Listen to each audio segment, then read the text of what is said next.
O que é blockchain? Como surgiu? Por que é tão importante? E será que blockchain é muito mais importante que o próprio Bitcoin? Nesse vídeo a gente vai te contar o que ninguém nunca te contou sobre essa tecnologia que estava ali adormecida até Satoshi resolver usar ela no Bitcoin.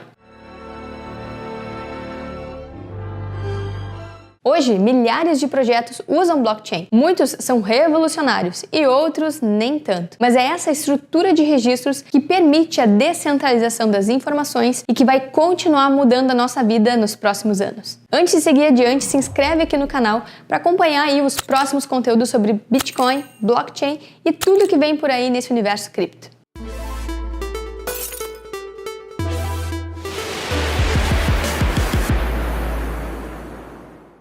Blockchain nem tinha nome quando foi criada em 1991, quase 20 anos antes do Bitcoin, por dois caras chamados Stuart Haber e Scott Stornetta. Eles trabalhavam na Xerox. Sim, na Xerox. Quem imaginaria essa ironia? Os caras trabalhavam para uma empresa que criou a fotocopiadora e depois criaram uma tecnologia que não permite você copiar nada. Bom, o Stuart e o Scott tiveram esse impulso de criar um sistema de registros digitais que fosse imutável porque aconteceu um escândalo com um paper, um artigo de biologia que tinha sido fraudado na época. Conseguiram alterar o que estava escrito no artigo usando uma tinta especial. O Stuart e o Scott ficaram chocados com isso e pensaram: se é tão fácil falsificar dados registrados em papel, digitalmente isso é ainda muito mais fácil. É só apertar o botão delete. Para resolver isso, eles imaginaram blocos de informação atrelados uns aos outros de forma imutável, onde nada pode ser editado ou excluído. E a gente já vai explicar como que o blockchain consegue ser imutável. Em 1992, eles incluíram criptografia nesse mecanismo de registros e até 2008 essa invenção não tinha nome e nenhum caso de uso real. Nem no white paper do Satoshi, do Bitcoin, aparece a palavra blockchain, como a gente fala hoje. Ele se refere a blocos de informação, blocks, e dados em cadeia, chain, usando funções de hash. De tanto que a palavra block e a palavra chain apareceram no white paper, foi natural unir essas duas palavras e chamar esse sistema de blockchain. Mas então, como o blockchain funciona? A tradução literal de blockchain significa corrente de blocos. São blocos de informações atrelados uns aos outros. É como um tecido digital. Você não consegue puxar o bloco do meio da cadeia sem afetar os blocos seguintes. Assim como quando você puxa o fio de uma roupa, de um tecido, você altera toda a costura que vem na sequência. Blockchain é como uma costura digital. E se for alterado, todo mundo vai perceber que tem uma maçaroca, que tem algo errado ali com aquele ponto da cadeia. E depois de registrado em blockchain, as informações ficam registradas na história dessa cadeia de eventos, dessa cadeia de blocos. E é por isso que blockchain também serve como uma linha do tempo, onde os fatos não podem ser modificados. Por isso é uma rede imutável e irreversível. Para modificar o blockchain do Bitcoin, por exemplo, a única chance que se tem é naqueles primeiros momentos em que os blocos recém foram criados e é possível tentar reverter esses blocos de informação. Mas isso precisaria de um poder computacional absurdo para invadir pelo menos 51% da rede e uma janela de tempo muito pequena, em torno de 10 a 30 minutos. Isso custaria também bilhões de dólares e ainda com a chance de não conseguir fazer um ataque efetivo. No máximo, reverter talvez uma transação da mempool e não o bloco inteiro. Por isso que depois de 6 blocos criados, ou em média 1 hora, se diz que as informações se tornam imutáveis, porque a cada bloco criado, maior a dificuldade e o custo para reverter informações. E nesse sentido, a blockchain do Bitcoin é a mais longa e a que exige maior poder computacional para ser invadida e para reverter blocos. Por isso, ela é considerada a blockchain mais segura até hoje. Essas infos são inseridas na rede por computadores super potentes chamados de mineradores. Eles fazem cálculos matemáticos para resolver tipo um quebra-cabeça criptográfico. Quando eles encontram a resposta certa, a rede valida a resposta, registra o bloco na blockchain e os mineradores recebem Bitcoin como recompensa por terem prestado aí poder computacional para rodar a rede. Esse mecanismo se chama prova de trabalho ou Proof of Work na rede Bitcoin e destrava as novas moedas do protocolo conforme os blocos de informação são criados. E funciona como um jogo mesmo, onde o computador que resolveu o problema criptográfico primeiro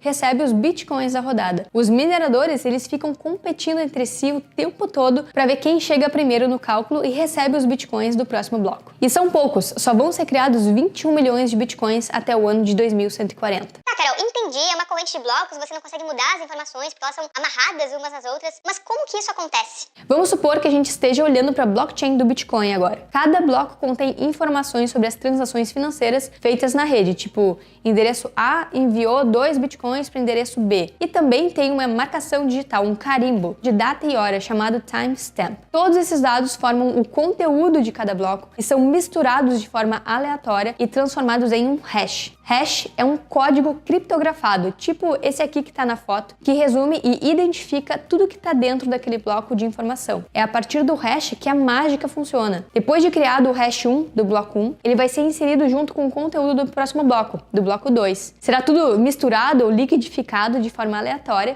e vai formar justamente o hash 2. Por isso, o hash 2 resume todo o conteúdo do seu bloco e também do bloco anterior, porque o hash 1 foi inserido dentro do conteúdo do bloco 2. E assim sucessivamente. O hash 3 vai ser o resumo criptográfico do bloco 3, que também contém no seu conteúdo o hash do bloco 2 anterior. É através dessas funções de hash que acontece o encadeamento da rede, ou seja, os blocos seguintes sempre vão ter um resuminho dos blocos anteriores. E blockchain também pode ser considerado um sistema de registros distribuído. Todos os computadores que ajudam a processar a rede possuem cópias de todos os blocos de informação que já passaram, que já foram criados pela rede. Se qualquer informação for alterada, uma vírgula, um espaço, um acento, qualquer coisa, vai mudar o hash do bloco e não vai bater com toda a cadeia de hashes já consolidada. A rede não vai aceitar uma mudança, porque não fecha com a cópia do blockchain que todo mundo tem salvo nos seus computadores. É por isso que blockchain é um mecanismo extremamente resistente e inteligente. Você não depende mais de um único servidor para armazenar informação. Os dados ficam distribuídos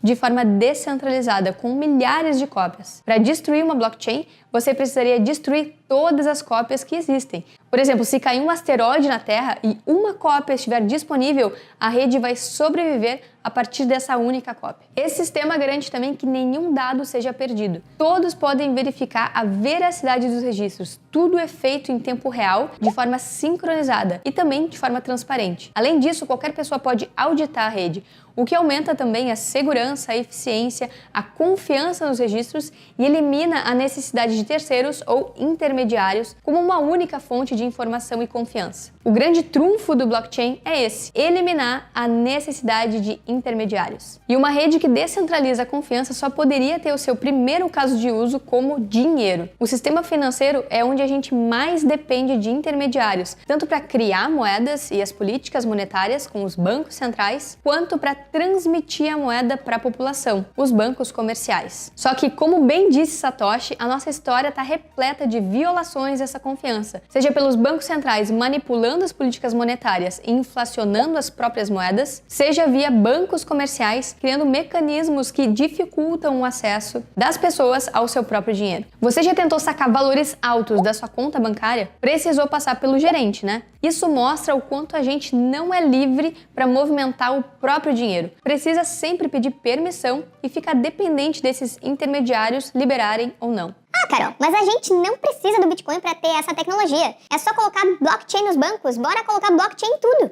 Cara, blockchain não é nada mágico, não é só tacar blockchain em tudo e pronto, tá resolvido os problemas do mundo. Esse papo de blockchain sim e Bitcoin não reflete a falta de compreensão sobre onde está o valor disso tudo. O valor do Bitcoin está na descentralização e na união de várias tecnologias como blockchain e Proof of Work que tornam a rede segura. Sem uma moeda valiosa, não há incentivos para manter a segurança e para os mineradores investirem suas máquinas e eletricidade na rede Bitcoin. É pura teoria dos jogos. Se não houver uma moeda, se resolver usar só o blockchain, é preciso ter uma autoridade central decidindo quais transações ou quais blocos são válidos ou não. Aí não adianta nada, centraliza a rede e lá se vão todas as propriedades boas da descentralização. Tá passada? Para funcionar, uma rede descentralizada precisa ser neutra. Não importa quem você é, onde você mora, qual a sua aparência, qual o seu partido político, nada sobre você vai te impedir de usar a rede. A sua transação vai ser propagada independentemente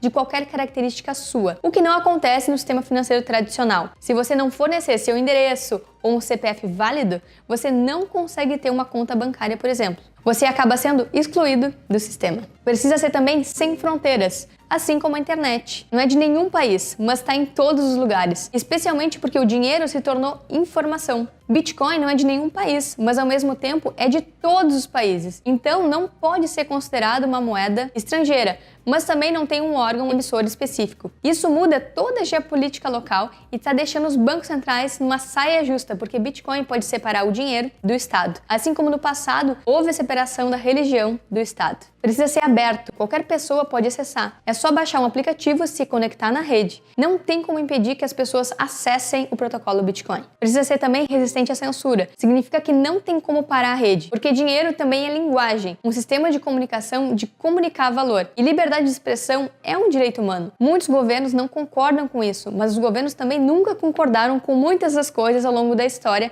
que foram demandadas pelas pessoas, como a separação da religião e o Estado e como o direito de voto de algumas pessoas, como o direito de voto das mulheres, por exemplo. Precisa também ser público. Quer dizer que os dados estão disponíveis para todo mundo verificar. Isso quer dizer que ninguém pode trapacear ou monopolizar essas informações. A grande revolução financeira está em perceber que agora o dinheiro virou um software, um protocolo. Dinheiro não é mais só o que nos dizem o que é ou o que não é dinheiro. Ao mesmo tempo que isso muda a nossa visão secular sobre a fisicalidade do dinheiro, a gente retoma também a confiança no valor das coisas, através de uma revolução financeira que nos garante que o dinheiro não pode mais ser manipulado, inflacionado ou corrompido através da decisão de terceiros. A blockchain Bitcoin é muito parecida com a internet lá no seu início, um protocolo aberto onde todo mundo pode participar e usar da forma como quiser. Claro que existem vários outros protocolos e blockchains para além da blockchain Bitcoin, mas ela é que tem todas essas características de forma mais forte nesse momento. E se a internet já mudou a vida no planeta Terra, imagina o que o Bitcoin não vai fazer. Até a próxima e opt out!